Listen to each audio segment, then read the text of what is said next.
We give our ratings to the Auburn defensive units on this live edition of the Uptempo podcast. You are now listening to the War Report Podcast Network.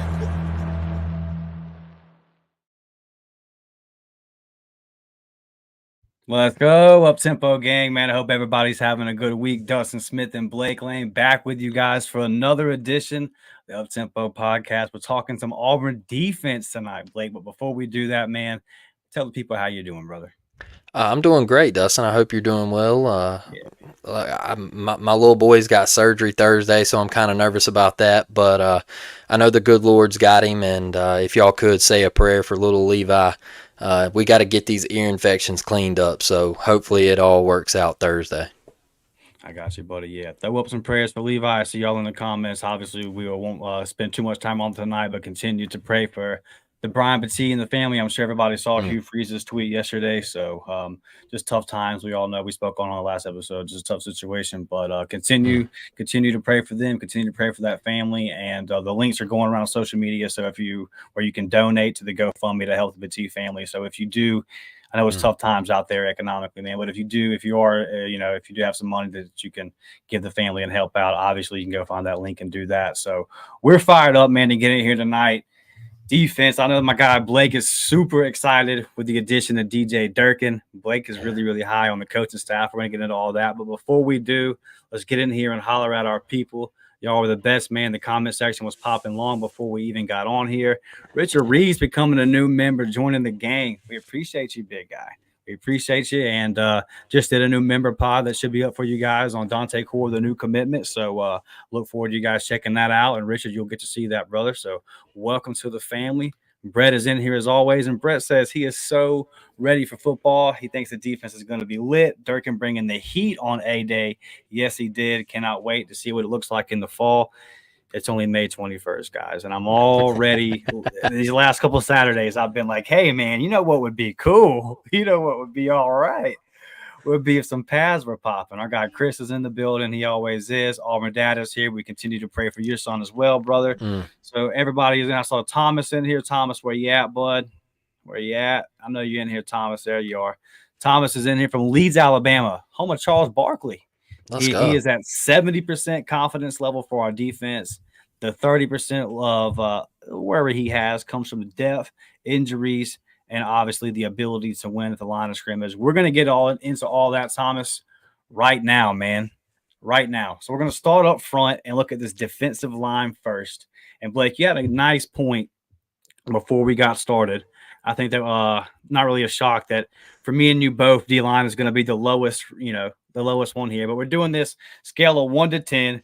This isn't even what you think the ceiling is or what you think the floor is. This is just how confident are you as we sit here on May 21st in this unit. So we'll start up front, Blake, with defense. I gave it a 5. You gave it a 5.5.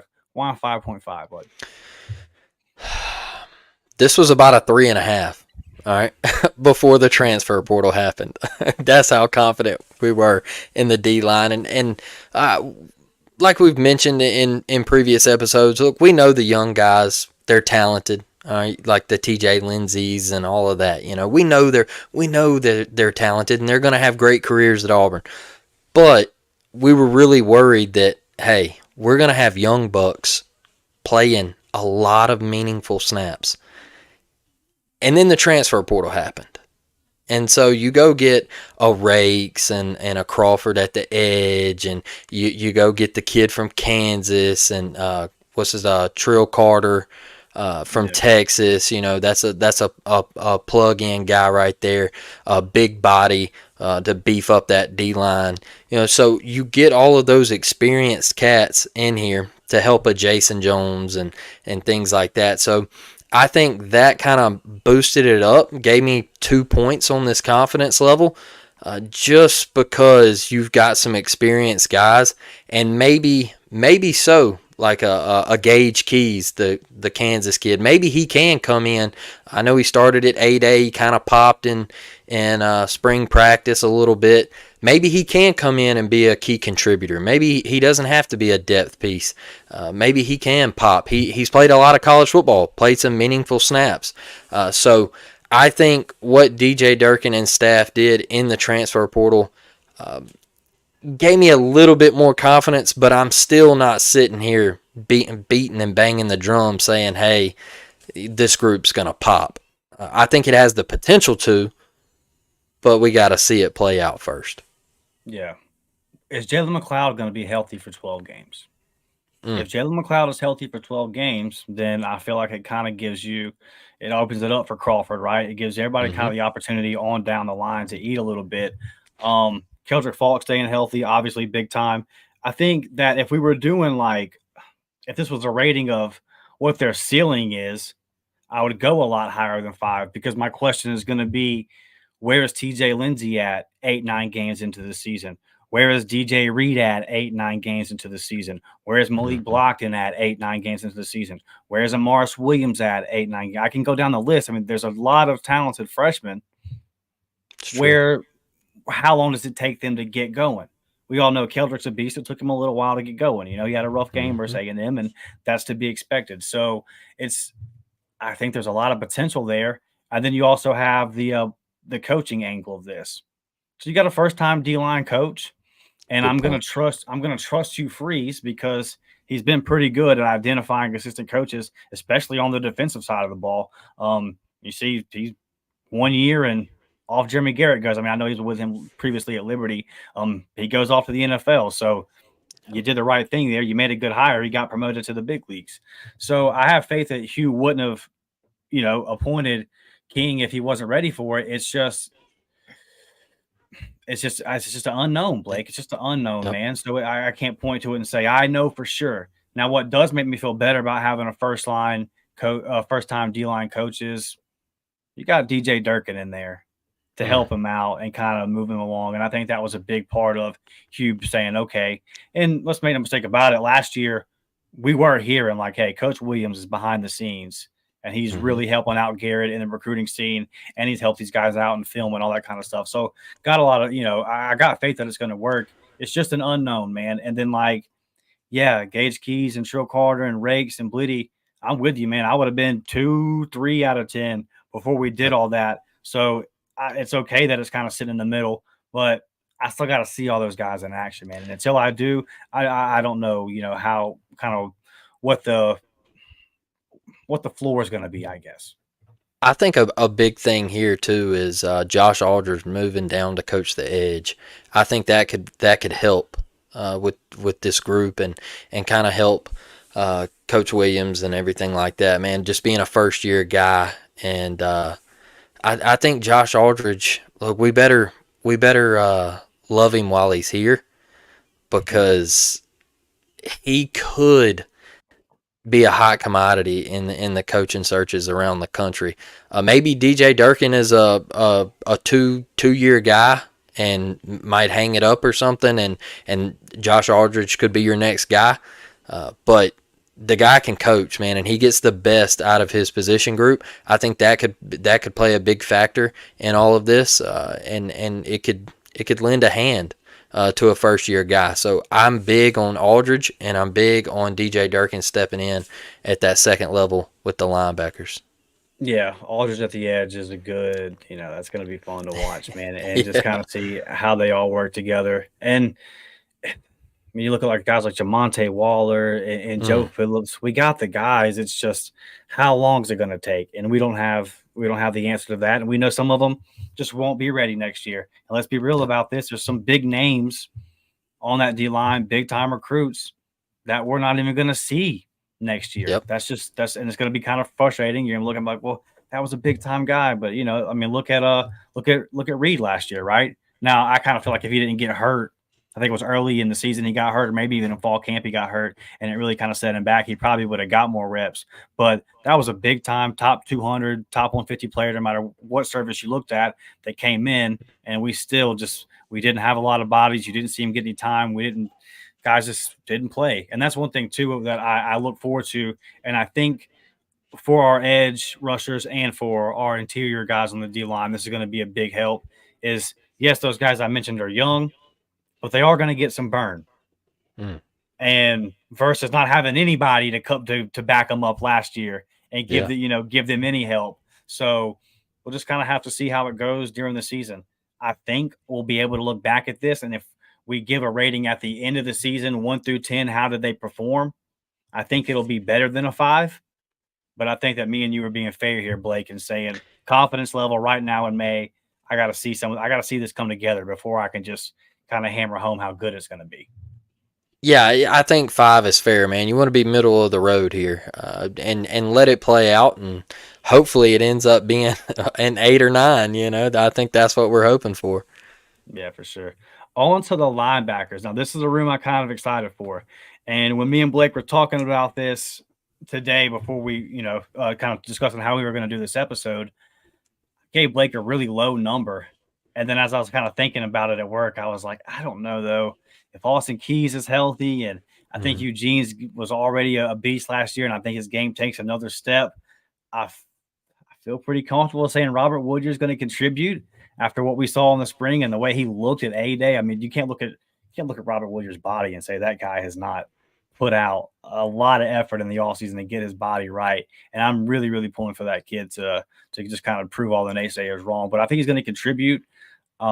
The kid from Duke, I'm sorry, I'm just going to butcher his name until I hear it about 15 more times.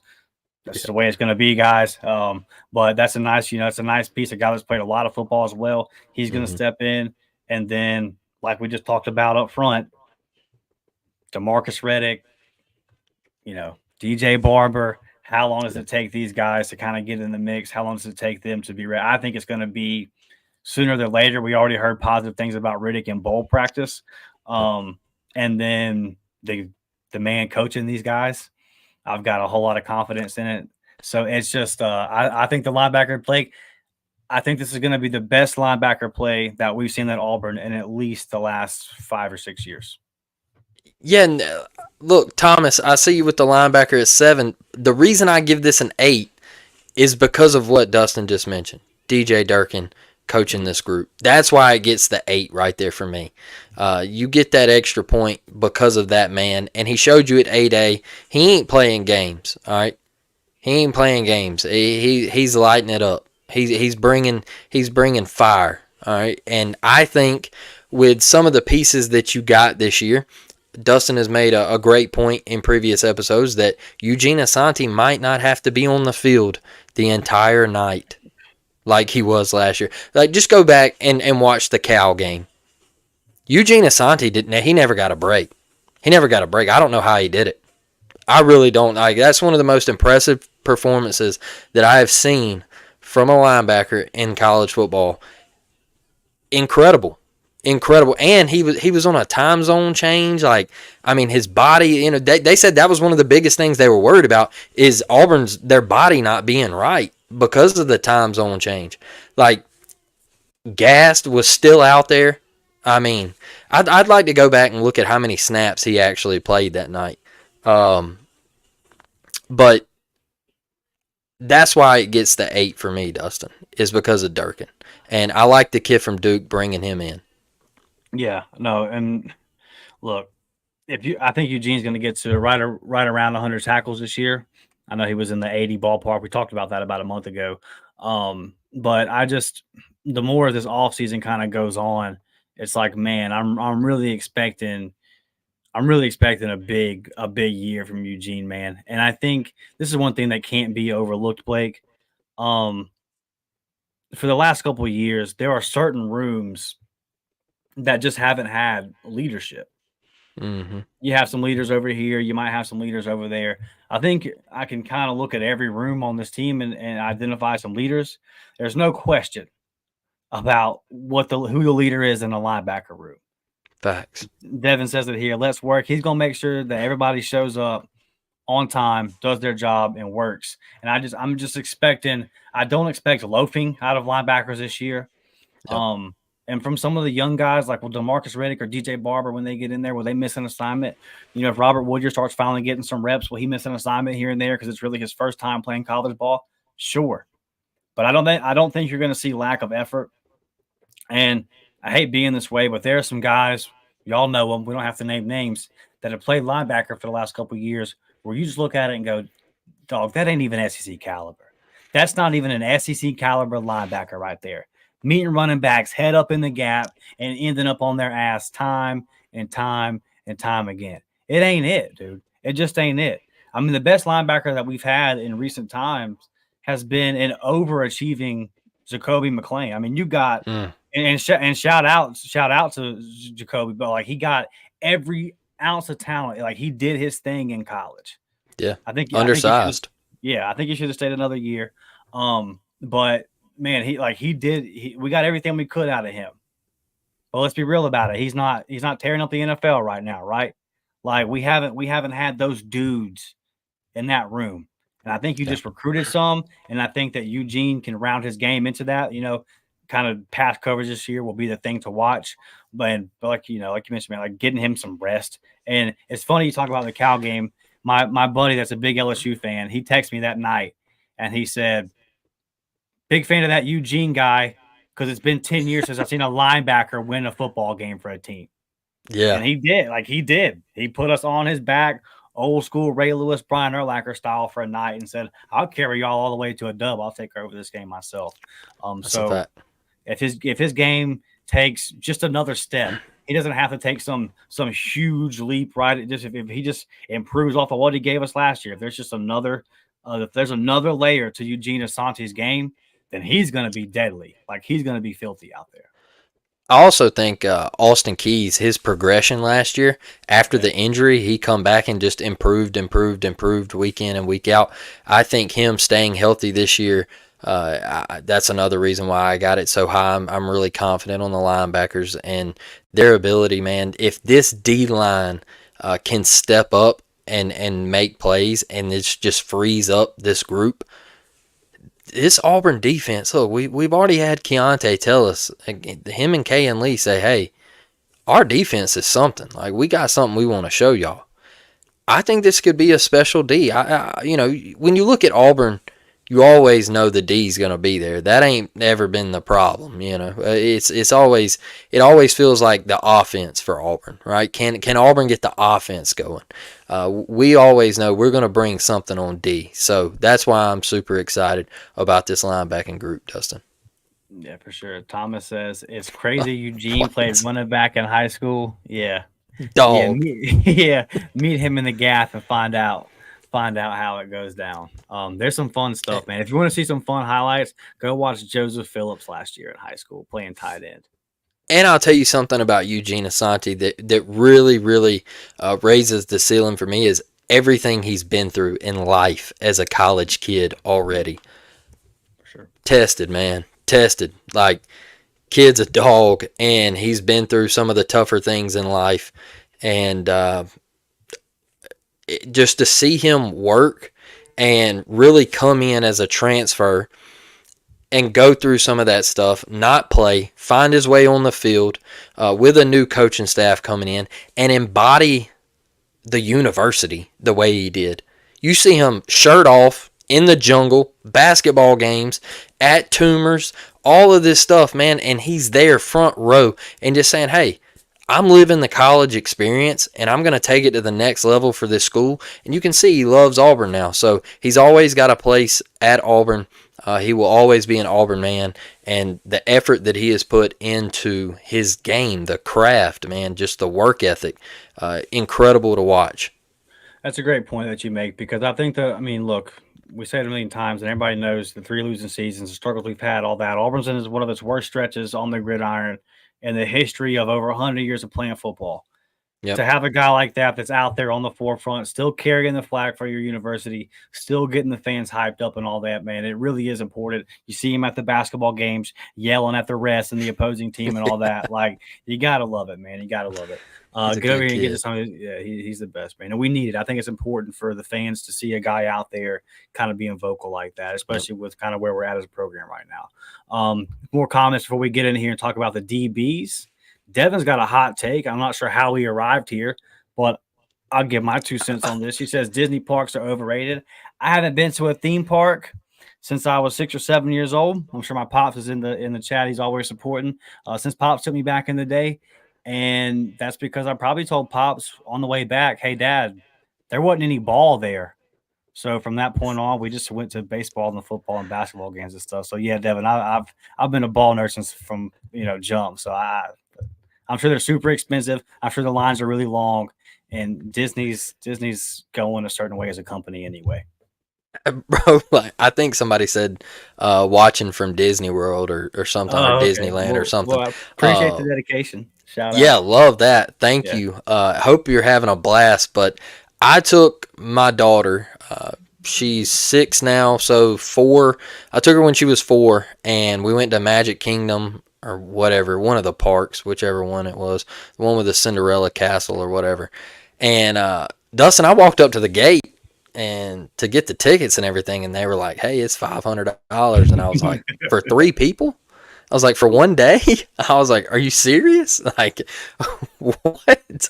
And look, it was a blast, but it's yeah, it's a lot of long lines and waiting, and but it's all for the kids, man, and my daughter, she had a blast, and so it's not my cup of tea. It's not what I'm into. I never went to Disney World as a kid. I remember one time my dad, he walked in from work one day and he said, "Hey, look, we got the opportunity to go to Disney World, or we can go to Auburn in Kentucky." This was in 2004. All right, I was 13 years old. He said, "We can go to Disney World for a week, or we can go to the Auburn, Kentucky game. On you." Yeah. Me and my brother looked at each other and were like, "Auburn, What? Kentucky, like Yeah. What? easy, So yeah, man. Go watch Caddy and Ronnie. Come on now. Yeah. No contest. Eugene told Auburn Dad for Life says Eugene told me at an OTV event that he made part 2 for Let's Work this year. Well, appreciate you sharing, and we look forward to seeing it. Connie is here tonight. Good evening, Connie. She says, I call my dad almost every day to tell him everything I hear. He lost his vision and can't read anymore about AU. Oh. Well, Connie, I love the fact that you're still keeping him informed, and I love the fact that he still wants to hear his Auburn news. And that is in response to this kind comment by Devin saying she feels like her Auburn football knowledge increases every time she watches the show. She's going to impress her dad by throwing around these names and stats. Love you, Devin. Appreciate you. That's why you're here. Man, if I don't know, I actually called into a show one time. Got Kyle over at ETC. Called into his show one time to just give a football take. And Devin was watching his show. She commented and said, "Hey, that Dustin guy was really good, and he should start a podcast." That's her and Thomas are kind of one of the main reasons why I got into this. So I will always remember you, Devin, for doing that, and appreciate you. But let's see if we can help you out some more, Devin. And let's talk about these DBs. And I'll tell y'all like this, Blake. I went with the 7, and I see you with the 9. Now, the potential for this room, I think, is through the roof. But it's just a lot of new faces. It's just a lot of new faces, and I know they're all talented, and I have a lot of faith in Charles Kelly, and I have a lot of faith in Crime Dog that they'll get the most out of them. I'm expecting a big year from Kay and Lee, but I just, I got used to Simp over there, and I just kind of DJ held it down for the last 2 years. You kind of know what you could expect from him. So we had Nehemiah. That's 3 guys right there that got drafted. So you got something. You got some things to replace, man. And then even I know people like to hate on Zion, but Zion, I'm not saying he was great, but he wasn't as bad as people made him out to be. And he was also an experienced guy that was able to get the defense lined up. He was usually responsible for getting the secondary lined up and where they're supposed to be. And it's just replacing something like that. There's just question marks to it. Is Caleb ready to take that next step? I think he is. I'm excited to see, that I'm high on Sylvester Smith, him sliding in there. Again, Kay and Lee, like, you're going to be the guy this year. I think Keontae Scott's game could take a big jump. So as long as we keep him in the right position on the field, let's not get too crazy and try to have him doing things that he can't do or that aren't his strength, I would say. But and now that I'm saying it, man, I should probably go 7.5, maybe an 8, because all those dudes are such ballers, and the coaching staff that we have in the DB room is so good. So I'm probably lowballing us a little bit with a 7 here, Blake, but that was kind of my thoughts originally. Well, it's fair. It's fair, and like you mentioned, we had, studs that were drafted, and the reason I'm so high on this group is because if you guys remember, one of the leaders of this group flirted with the transfer portal. And Keontae Scott made a decision to come back. Crime Dog made a decision to come back. We thought we were losing him to Texas A&M. And those guys are back. Kay and Lee is back. Like you said, Caleb is back. When I talked to Simp, he told me, Caleb will be just fine. He's a dog. He's going to step right in. Everything's going to be okay. I promise. You go get the DB safety from Texas. Played in big-time games. All right. Played in Bryant Denny last year. He's not going to be scared to go into the hostile environment. Iron Bowl weekend.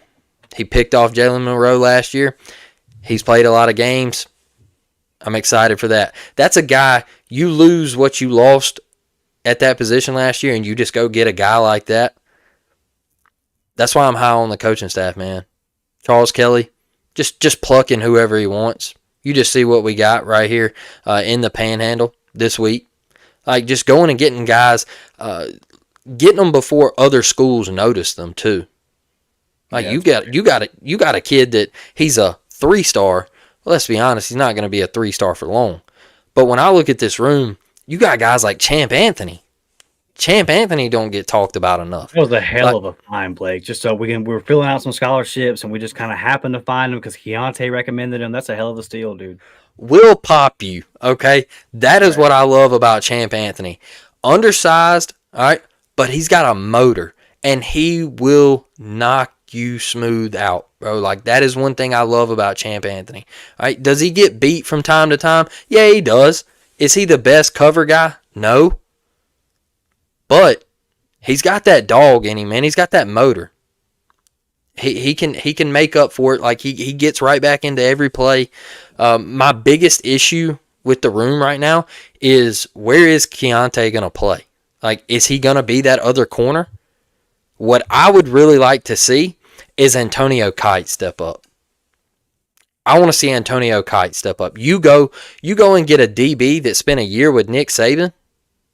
Yeah, he didn't play. He played special teams and stuff. But he spent a year under Nick. Transfers to you. Makes the switch. Goes cross state and says, hey, I'm going to play for the arch rival. You step up. Can you slide Keontae back into the nickel? And I think if that happens, I think if Antonio Kite steps up, I think you got something promising here, man. Like, this defense can be really, really good. I think there's potential here. I think that we need to do an episode at some point this summer just on Keontae, because there's so much to his game there. Where's he gonna play? Yeah, what's he gonna play? Yeah. What's the season gonna look like for him? Here's the thing, man. And obviously the special teams, like, he can impact the game on special teams, something that Auburn we really need. But for Keontae, I always look. He's at the point now where you're going to be going to the league next year. Yep. So I think the best thing for him is to find out, hey, where does the league think you're going to be? It's like with Harold Perkins at LSU. They're trying to make him more of this all-around linebacker and all this kind of stuff because they think that's what it's going to be for him in the league. Maybe that's just not what he like. Maybe that's not it, bro. Maybe that's not. Maybe he's a pass rusher. And you can put him on third down in the NFL, and he can sack the quarterback, and those guys make a lot of money. Like, don't overthink it.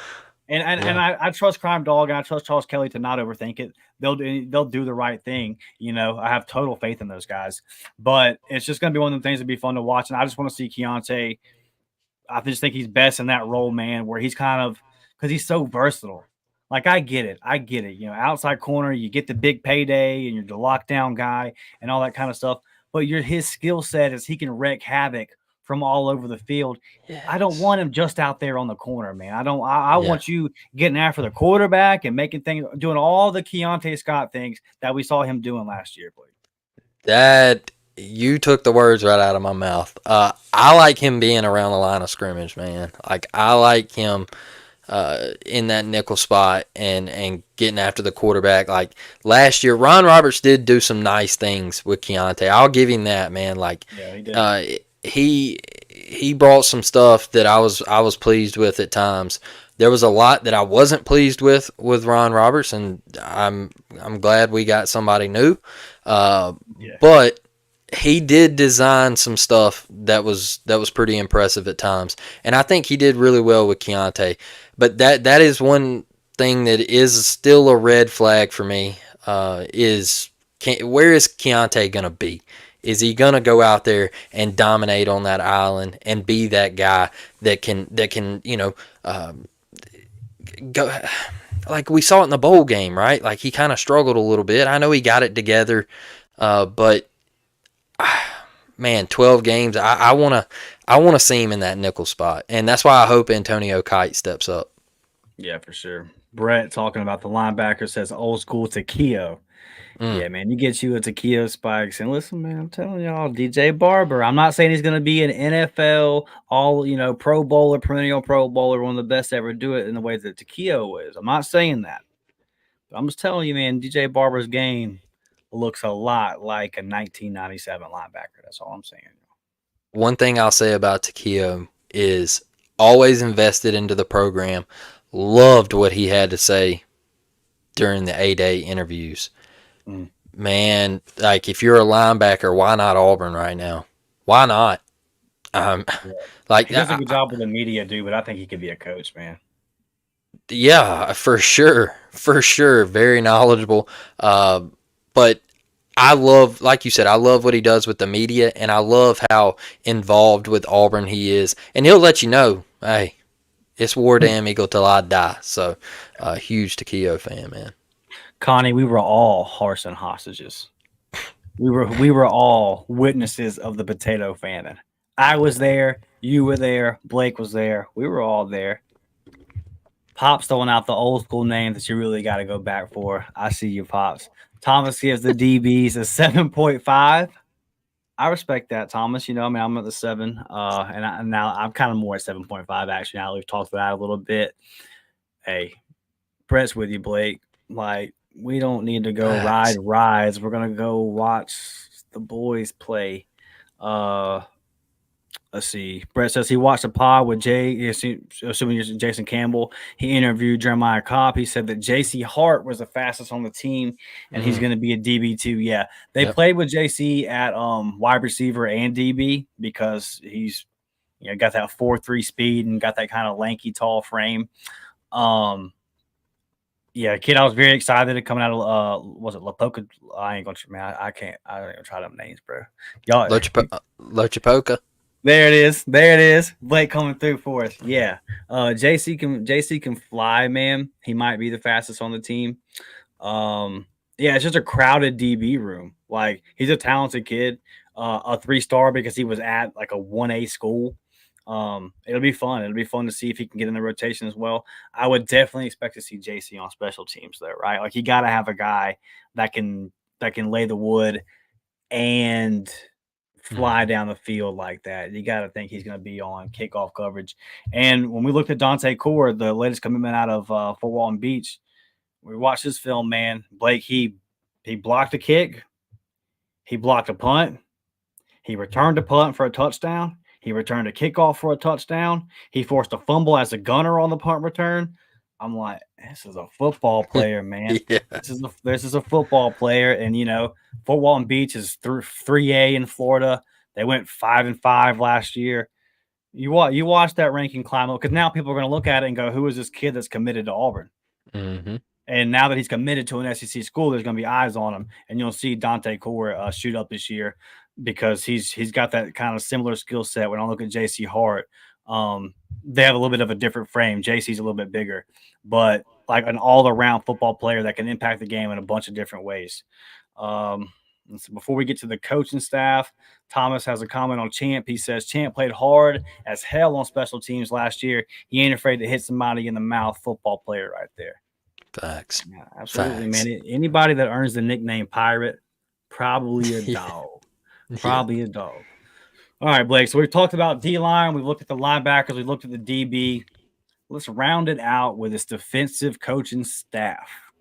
I went with a 9. You went with a perfect 10. Yeah. Blake, you couldn't be any more confident, bud. Why is that? man, what Hugh Freeze brought in. Like I mentioned earlier, getting Crime to come back, and also him kind of splitting the duties with Charles Kelly back there, and you getting Charles Kelly as the safeties coach, and his recruiting of what he's been able to do all his career, and then DJ Durkin coaching your linebackers. Sign me up. Josh Aldridge says, hey, yeah, that's great. I'll just slide down here to edge, and I'll coach these boys. And, yeah, you got a first-year coach on your D-line. That's fine. One thing I heard is the players relate. The players, they like him. They said, hey, the new rule was passed last year. He was able to come in, do one-on-one drills, be able to coach these kids up, and they said, hey, we're all in, brother. Like, the dude knows what he's talking about.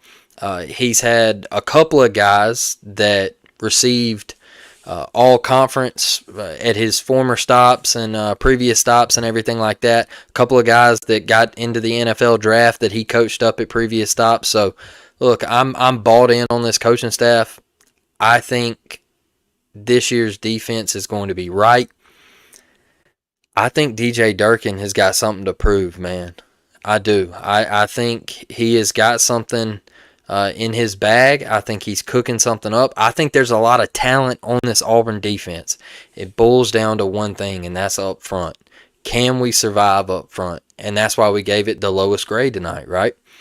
But DBU, Charles Kelly, Crime, like, I'm locked in right there. I'm locked in. What you got at linebacker, I'm locked in.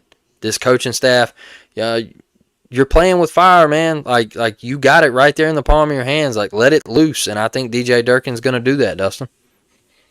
I just sat here and thought about this when you said he's got something to prove. Because I saw this with Baker Mayfield in Tampa last year. Tom Brady left. Everybody said the Bucs are done. They're shot. Everybody said Baker Mayfield's shot. It kind of combined. You had two teams that felt like they had something. You had a team that felt like it had something to prove with a quarterback that felt like it had something to prove. And it kind of, this attitude kind of came from them all year. Like, well, watch this. And they went on to win the division and win the game in the playoffs. And a lot of people were predicting them to go, Brady's gone. They're falling apart. They're winning 3 games. So Auburn's got something to prove, man. Yep. Auburn's got something to prove. That defense has got something to prove.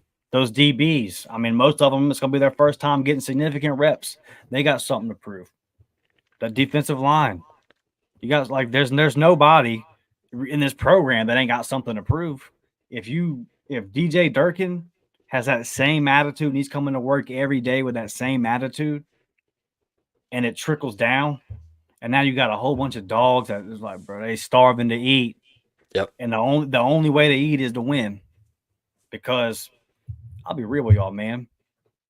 Driving back to Pensacola, them 3 hours after a loss, it's silent, bro. It's silent. I don't say a damn thing. I don't want to listen to music. I don't want to hear I ain't got time for it. And when we lose and I'm at home, I'm probably done with college football the rest of the day. I'm probably done with it, bro. Because I don't want to see the highlights. Like, I'm not with it, dude. I'm not one of these people where 10 minutes after you're going to see me tweet, well, just a reminder, it's just 19-year-old kids playing football. It doesn't affect me like that. Oh, shut up with that shit, man. I guess I'm tired of seeing that. We were all just packed out screaming our lungs out. And now you're trying to, like, stand on, like, a virtue signal that you aren't bothered that much. I'm sick, bro. I'm sick. What's it called? War Dam anyways? Yeah, well, the eagle flew good.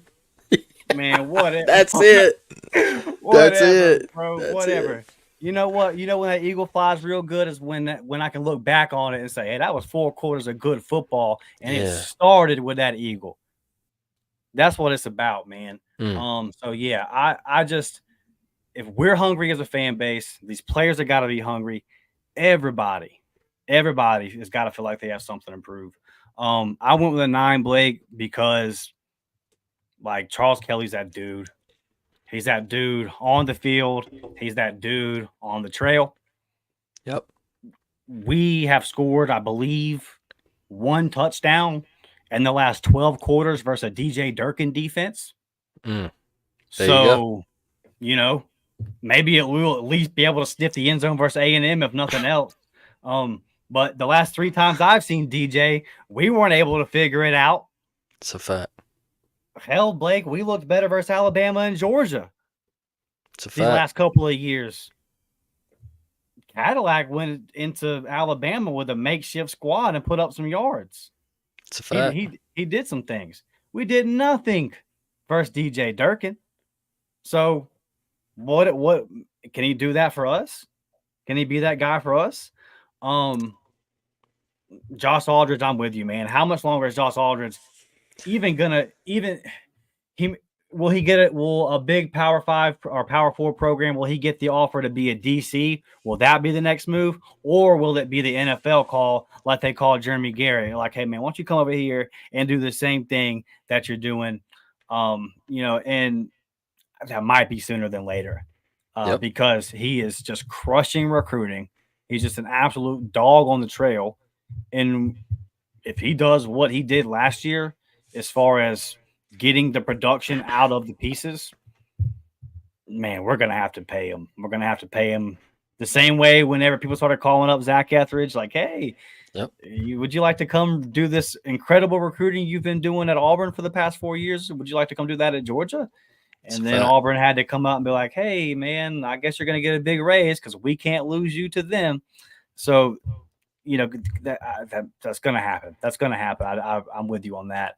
And then you have the new D-line coach. But again, I have faith that all is going to work out.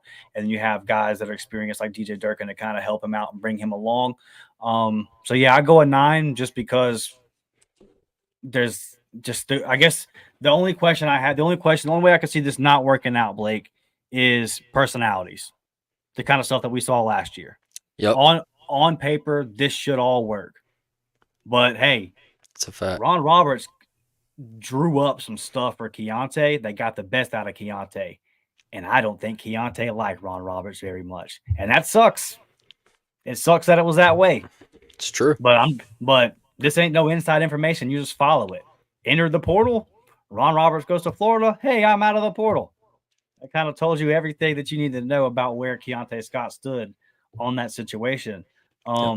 So if these guys are all bought into the message of Charles Kelly, of DJ Durkin, Josh Aldridge, they're all bought in, they're locked in, man, and they like their coach. I think that could be a step in the right direction that we didn't have last year too. And this defense, think about how well this defense played last year. Lack of depth. It was pretty top heavy. Your twos there really wasn't nothing there with your twos outside of the secondary. And those guys were young that were backing up Simp and all them. And then lack of continuity. Like it's a talking point on the offensive side because this stuff is coming out about how bad Philip Montgomery was and how much Peyton Thorne didn't like the system and all that.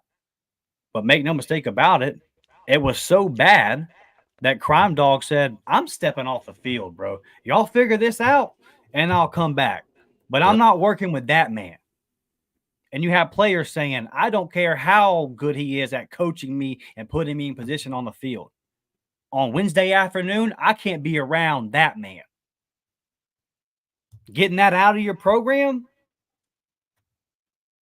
got to be all right, man. And look, and despite all the stuff that's out there about DJ Durkin, the stuff that went up, because when we hired him, I had to really look into it because I didn't know a whole lot about him.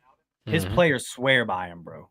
The people that have played for DJ Durkin swear by him as a man, and they love playing for him. And that's an added boost that this team didn't have last year from their former DC. Rakes followed him.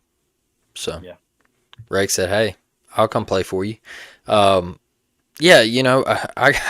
got drilled after the Iron Bowl. I said, hey, Ron Roberts got to go. All right. Everybody's like, oh, you should delete the tweet, take it down. And I was like, well, you don't really know. All right. Just wait, there's some things that are going on that, it wasn't there. Some players were feeling some type of way, and we had a coach feeling a certain type of way. And after that, I was just kind of like, well, it's over, but one thing about this defense and why I am really, really high on them that I didn't mention is in the bowl game, look at the defense after that first quarter. These guys can play. They can play. And they really got it together. I think they got straight out just blitzed in the first quarter. Auburn did not show up to play football. And the defense just hung around, and really kept us within, a fighting chance. Maybe throwing a dart here, and hey, hopefully the offense can get something going. But they kept us around. And I think even though we're losing some guys, it was fun to see a Jalen Simpson sit out, and who could be behind him. Who's going to step into that role. We wanted all of our guys to play, but it was good seeing the young bucks step in and make some plays. And they hung around in that game, so I think they're going to be a hell of a group, and I think we're going to have some fun this year, Dustin. That's why I'm excited, man. Me too. I think Brad is very observant. Watching Roberts and Montgomery be interviewed prior to the bowl game was embarrassing. Monty looked like he had no idea what was happening. Check. And Roberts was smug as all get out. Check. You're pretty good, Brad. You're pretty good, my guy. Auburn dad says, I am so loud at AU games, my wife doesn't want to admit she knows me. My guy. My guy. You got to let them know, man. You got to let them know. Third down. Yes, sir. My voice is out by halftime. Yes, I think Roberts was a problem, Drexel. Yeah, brother. I mean, it's kind of I said, you don't even have to have any inside information. You don't have to even read an article. You can just read Keontae Scott has entered the transfer portal, and then you can read the next update saying Ron Roberts is going to Florida. And then the next one that comes down the pipe the next day saying, okay, and now Keontae's back at Auburn, and you heard the rumors about Kay and Lee as well. Man, it is what it is. And I hate it because I think that Ron Roberts on the field did a really good job last year. Yeah. I really, so got to be fair to him. I don't want to sit here and trash him. I think he got the best out of it. And I love some of his schemes, man. It was fun to watch. Like what he was doing with Keontae was fun, and I was excited about it. We praised him all year. It just, it is what it is. Like Brad just mentioned, it's just Phillip was lost in the sauce. Whatever happened there, I don't know, but it was just seemed like it was just above his head. At the very least, the continuity wasn't there. Like Hugh didn't like it, so it wasn't going to work. And then people not getting along with Roberts, man. Like he did come off smug the couple of times we saw him, and that was kind of what was being heard around. Like he's just one of them guys stuck in his ways. You can't really tell him nothing. I've been around ball a long time, this, that, and the other. Wesley McGriff been around ball a long time too. You can't talk to these guys a certain kind of way, man. Let's see. Brett agrees with us. He does like Keontae at nickel. We agree that's probably the best spot for him. Pops reminding everybody, hit that like button, doing the Lord's work.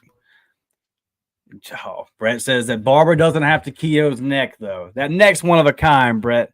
That neck's one of a kind, man. That's Auburn a good Dad one. does not want to be reminded of the potato famine. Listen, Auburn Dad. You can never allow anybody to forget it. You always got to say, hey, it can get to this point. I used to be one of these people that said, man, Auburn there's a certain level it won't fall to. I don't see how we could ever fall to the 60s in recruiting. But I tell you how you fall to the 60s in recruiting. You stop doing it. Yep. And I can't believe we ever had a guy that said, hey, you know what I'm going to do? I'm just not going to do it. It was pretty wild to watch. But, hey, I think he achieved his goal. He got his check. Brad says, I wonder how long it'll be before Durkin gets an offer. If he balls out, man, it might be one and done. If this Auburn defense, if we mess around and win some games, then he works some magic with this defense. He's a high-profile name. He's been a head coach before. You can kind of argue that things outside of his control led to him not being a head coach. If he comes out and puts together a good defense, beats Alabama in front of however many people are watching that game, like, something like that, a scenario like that, absolutely, I could definitely see this happening. Connie got her season tickets today, but Connie said, I don't care. She said, I don't care about this 3 losing seasons in a row and blah, blah, blah. Connie said, damn it, I'm going to be there. I hear you. I'll be at the first one, and then I'll probably be definitely going to make that Oklahoma game as well. And we'll just kind of see how the season goes. Because again, it is not fun to make that drive and get that hotel just to catch an L. They got to show me something, Blake. I'll be at Cal and for sure Oklahoma. Cal will And be one. That'll be fun too. yeah, I think that Cal game's going to be a good one. Yeah, we got to. Yeah, I might go to Cal, meet up with our guy Thomas. P-Pass says, FYI, a few Bama fans were really talking after the Iron Bowl, and they were swarmed and got told to get in their cars ASAP. Well, P-Pass, if you were part of the group that sent them on back their way, appreciate you, buddy. Get them out of there. We don't have time for it. We don't have time, and I'm sure that was an emotional day. I mean, I didn't talk for the rest of the weekend. So I couldn't imagine being at the game, walking out of that stadium. I know that everybody there was hurting. Brett says his whole weekend is ruined and part of the next week. And, Brett works in the Tuscaloosa area. So, yeah, I can imagine, buddy. It hasn't been a fun couple years. But I'll tell you this, and I'll kind of end this out with this tonight. Listen, guys, here's the thing about this, Brett. You still go to work, and you still rep your Tigers. And eventually, my guy, your loyalty will be rewarded.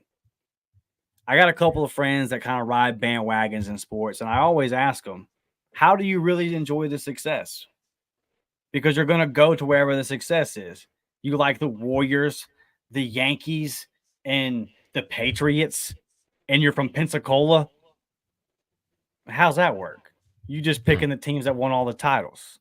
And you like Alabama, you know what I mean? Like or Ohio. I got a buddy who likes Ohio State, and he's lived here his whole life. I'm just like, dog, okay, man.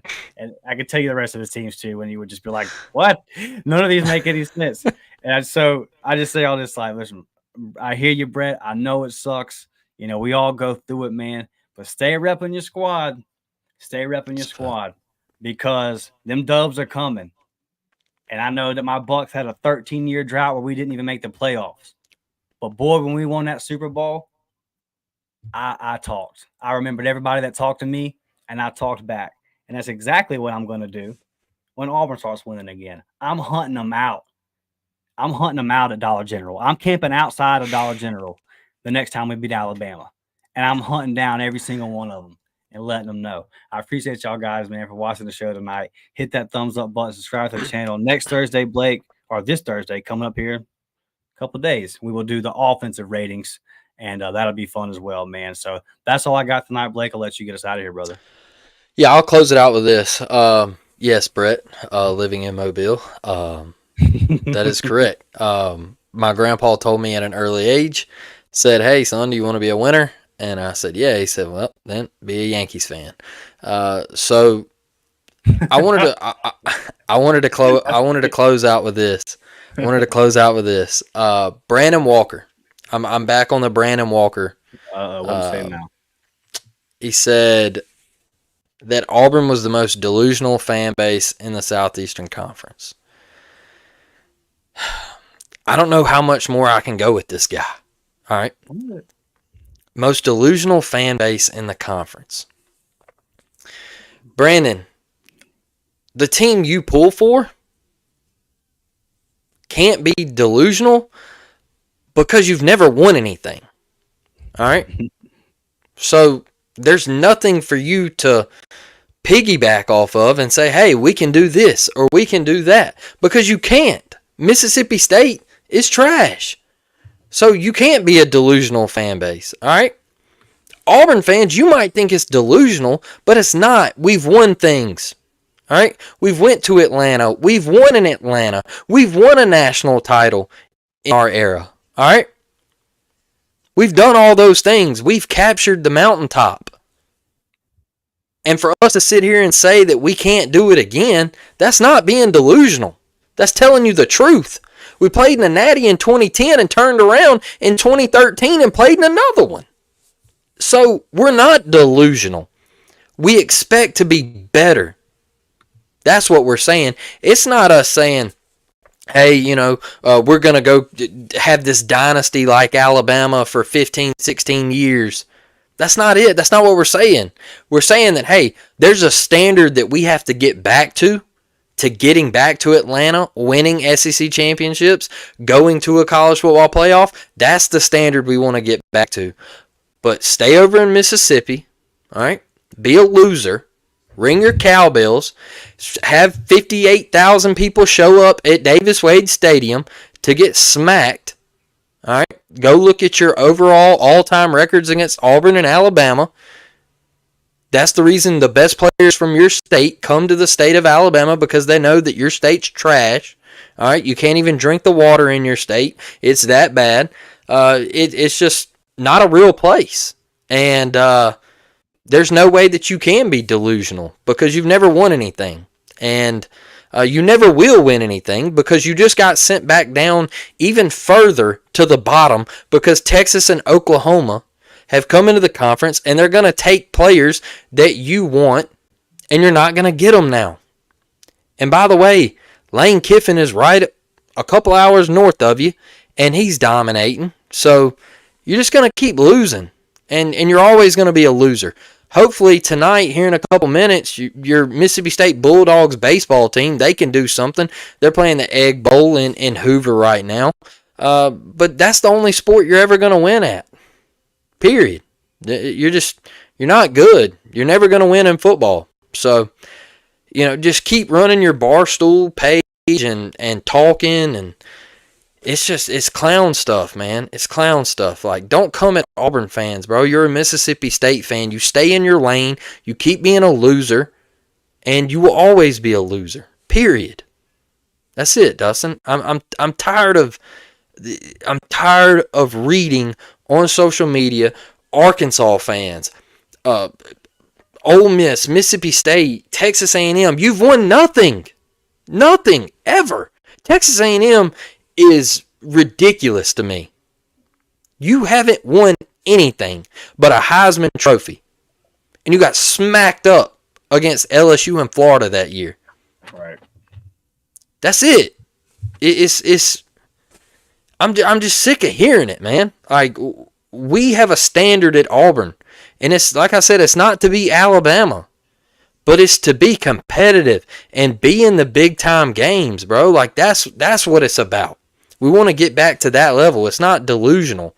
It's just being a diehard fan of the Auburn Tigers and wanting to feel what we felt in 2010, 2013, 2004, 2006, man. Like, all those big time moments, bro. Like, that's what we want to get back to. So I'm tired of seeing this guy's tweets. I honestly should block him, because oh man, it just rubs me the wrong way, man. Like, I hate it.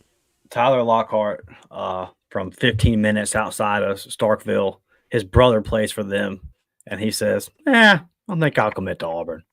I think I'll go to Auburn. You know what? I don't really want to go play football over there in Mississippi State. Cam told you. He said, hey, let's weigh the options here. All right? You're dog shit. They can win. They got a crap load of seniors coming back. They have way more talent. They're going to be on TV way more, because you got to remember, back in 2010, not every game was televised. They're going to be on TV way more. They're going to play on ESPN and CBS primetime game and all this stuff way more than Mississippi State will. I have a better chance to make it to the league at Auburn than I do Mississippi State. That's it, man. Congrats. You had Dak Prescott. He's trash, bro. The Cowboys will never win a Super Bowl with Dak Prescott. I hate it for you. The answer to the question is Arkansas. Arkansas is the most delusional fan base, because, like you said, Mississippi State can't really be delusional. Ole Miss will flirt with it sometimes, but like, they have been winning some games the past couple seasons, so they have like a little bit of, okay, we're doing good right now, so I'll give them that. But even then, it's like, you haven't really won anything, and it's still your best stretch ever. But hey, listen, whatever. They're a good program right now. It's Arkansas, dude. It's Arkansas. I mean, when I interact with their fans, I'm blown away. I'm like, bro, what am I missing here? Like, you guys feel like you have this rightful spot at the top of college football, and I just don't know where you get that opinion from. And we just did the episode Sunday where they play the toughest schedule in the entire country. Yeah. So like their expectations are just so far from where they really should be. I think it's Arkansas, man, just kind of based off of what I see, what I've been the couple of games I've gone to and kind of been around their fans. Like both times I've been to 2 Arkansas games, and both times we just absolutely smacked them. And it was like they were chirping, they were pissed off, they were talking trash. I'm like, you're not used to this? You haven't become accustomed to this happening to you every Saturday. I think it's Arkansas. It's definitely not Auburn, man. We have a right to feel like we should be winning games because we've watched our team do it. I've watched my team hold up the national championship trophy. I've seen them compete for it. The greatest Auburn team in my lifetime got screwed out of even going to one. But like I've seen Auburn put that squad together not once, not twice, 3 times, buddy. Mississippi State hadn't done it once, bro. He put Florida on the list as well. All right. He made an updated list. I just went to his Twitter. He made an updated list. Put Florida on the list. Folks, Florida had Steve Spurrier, all right, who changed the game of college football when he come in. All right. Changed what offense looked like at the University of Florida. And he also won the Heisman Trophy. We can get into all of that good stuff. Hey, dog, all right? But changed what offense looked like at the University of Florida. Won a natty, all right? Then they come in with Urban, win 2 natties, 06 and 08. Tim Tebow was on the verge of winning another one in 09, and Alabama smacked them up in Atlanta, all right? Dog, I don't know how you have a job talking sports. I really don't. And that's why I can't be a fan of Barstool, and I'm not sitting here searching for a job for Barstool, because it's clown takes. It's clown takes. And I don't get it, man. Look, if you're new to the show, I'll tell you this. My grandpa told me early on, be a Yankees fan if you want to be a winner. All right. Second thing he told me, 6-team league. All right. If you're new to the show, 6-team league. I've said it before. Now I'll put it as an 8-team league. All right. In football. And you know those teams. Let's add Texas and Oklahoma on the east, Florida, Tennessee, Georgia on the west, Alabama, LSU, Auburn. All right. 8-team league now. I'll expand it because you're bringing in 2 of the richest, most exciting programs in the country with Oklahoma and Texas. Outside of those 8, dog water. All right. Period. I rest my case right there, man. We're not delusional. We just want to get back to that standard. Y'all have a blessed night. I'm out of here. War Damn Eagle. Yes, sir. Yes, sir. Y'all hit the like button. Subscribe to the channel. I'll end it with Chris' comments right here. Arkansas is booty. You're damn right. That booty, Chris. Tell them to shut up. We'll see you guys Thursday night, man. We will do the same thing we did tonight with the offense. Appreciate you guys, man. Middle of May coming in here and talking some ball with us. We love each and every single one of you guys. We'll see y'all in a couple of days. We're out of here. War damn. Cheers up, Brian Battie, baby. Yes, sir.